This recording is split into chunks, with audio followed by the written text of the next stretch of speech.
so welcome back to the channel. Today I made a video on my FJ40 build. Now this FJ40, if you missed the first video, has a small block 350 in it with a couple of small modifications, but the wiring is a rat's nest, the fueling system's kind of crazy. There's a whole bunch that's wrong with this truck. I'm going to try and get most of it squared away in this video, and then in the video after this, we'll start having a little bit more fun with it. Alright, so for the passenger side, I'm going to disconnect the fuel lines from this fuel. I want to say it's a surge tank.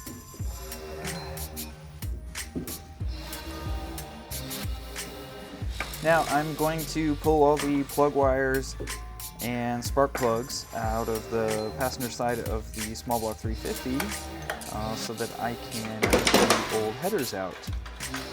With that said, this thing was running pretty rich, and the plugs indicated that.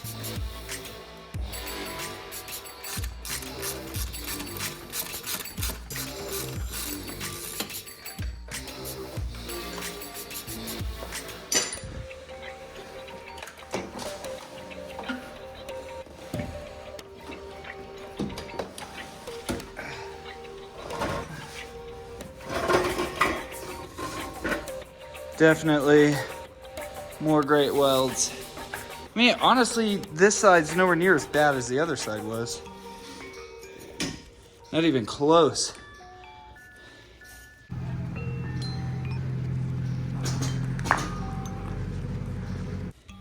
And there's no like obvious gaping holes on this side either. There is some welding wire right there stuck to it.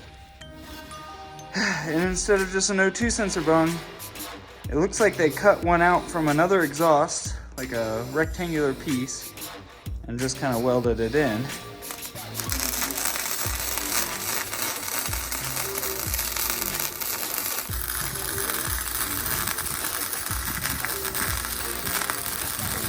Alright, so I took some cheap piping, some flanges, kind of welded this together with just a cheap flux core, so it's not going to look pretty. But the idea here is to connect the headers, do a 2-to-1. We beat this into it so we don't have to worry about it hitting the oil pan. It was just a little too close. Honestly, it might have been okay, but we didn't want to take any chances. And so we're doing 2-to-1, 2.5-inch pipe compared to the original like 1 3/4 pipe, which is crazy that that's what it had. But then we're going to do a single muffler, and we're going to leave it at that for now until we decide what we're going to do with the rear fuel tank. But for now, I want it to be able to breathe. I want it to be able to get the exhaust out and quietly without there being a bunch of holes up by the flanges like there was on the old exhaust. I'm going to say something about, oh, you welded it in one piece like that. How are you going to get it on and off? Well, I can, thankfully. I tested this when I tack welded it all up to make sure everything cleared. The other thing I had to consider here is getting the oil filter off.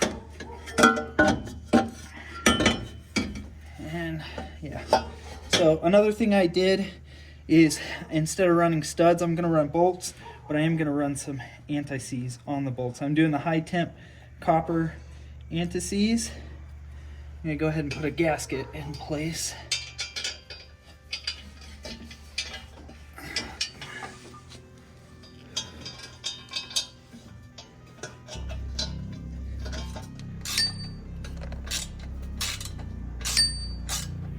Now for the exhaust past the 2-to-1 split, I welded in a flex pipe.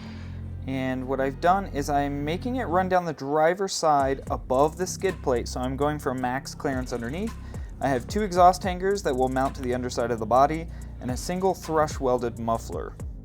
Should have a nice growl to it without being too loud or obnoxious. So let's attack this wiring, peep the new short ram manifolds, or the exhaust manifold / headers that I put on there just to free up some space. But this wiring is absolutely crazy. And I've been cleaning it up, deleting things, and I've been wrapping the parts of the harness that I'm going to keep. So the driver's side is done, and I've cleaned it up quite a bit. By the time I finished this truck, I removed about 20 pounds of wiring. And it was everything from CB radio wiring to just random unnecessary positive wires that went between the driver's side and passenger. All right, so I kind of messed up. I pulled the rocker arm off because I almost didn't trust myself in my initial adjustment that I made.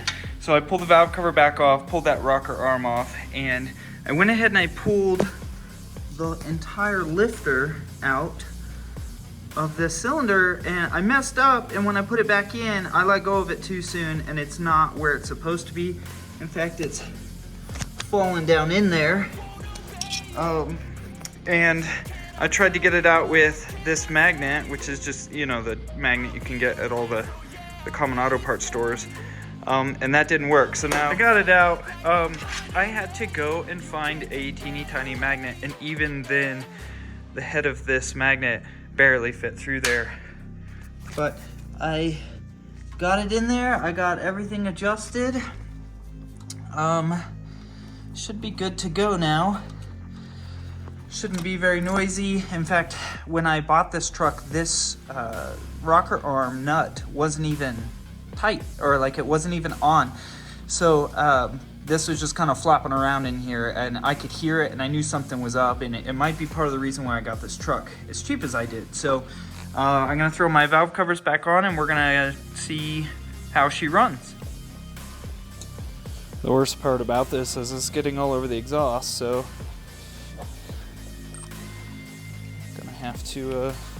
gonna have to rinse everything off before we can start it. And the reason I swapped is because this sensor, the end was melted, the wire was melted. I've added this is new, just so that I was prepared for this, but the actual connection goes through here, or the positive wire goes through this terminal here. So you actually need one of these on there, and then it screws in like this. And this one is slightly melted, but I know this one works versus the brand new one I just bought. And I actually switched to a female in for this wiring to put that one in, but of course it didn't work.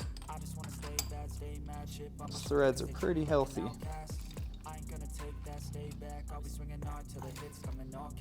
Next, probably gonna make a brake hard line. This is kind of chaos, and I know everything else is starting to come together, but haven't really done anything with this, and there's a reason for that. I was going to change this brake setup.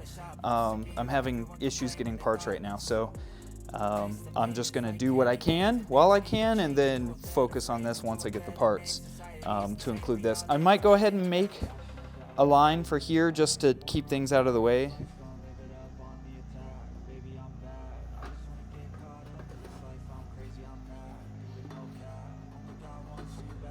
The other thing, like, this is too short. I ideally want the filter over here. We got a fancy pantsy K&N that is hopefully not too big. It might be too big. That pipe may be 3.5 inches instead of 4. K&N definitely makes a 3.5 inch filter.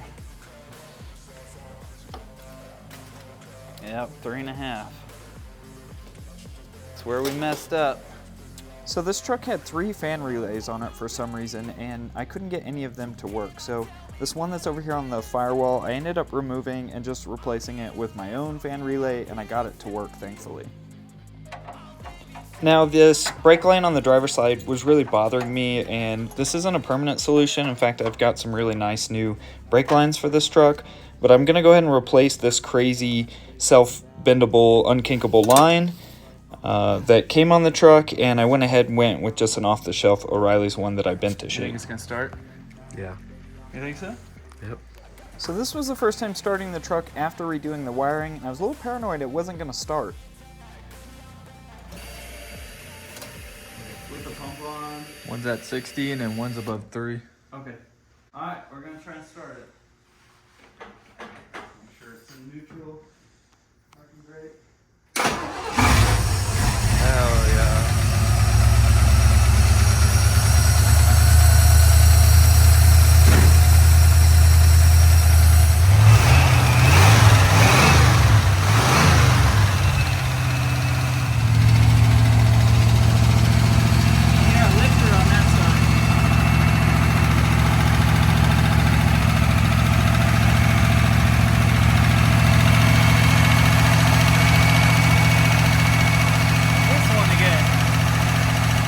covers off this engine. So it sounded like in here, in both of these, woo, there it is.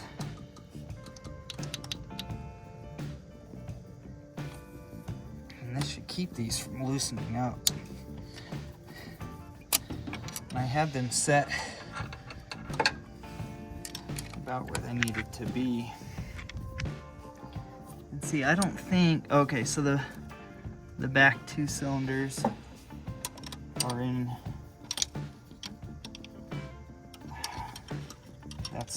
they're in the cycle or the combustion cycle. These front 2 are not right now. If you make them too tight, you'll destroy a lifter. Potentially your head.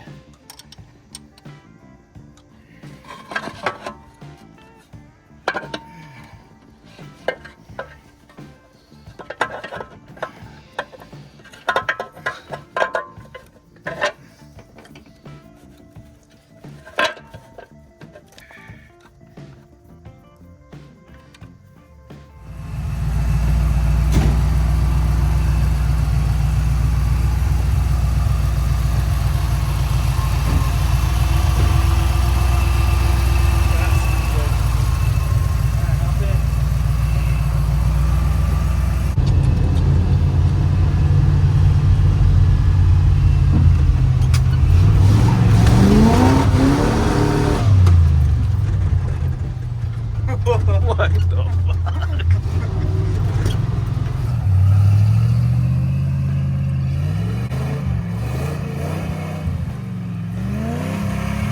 So I've done a lot to this truck in the last couple of months, and really I'm just trying to get it mechanically sound so that I can start working on the cosmetic stuff, the fun stuff like suspension, wheels, tires, some paint work, some different mods. So thanks for watching the video today. I will get another one out to you guys soon. I apologize for how long this one took. I've been working on Corvette content, and obviously some Japan content will be out very, very soon.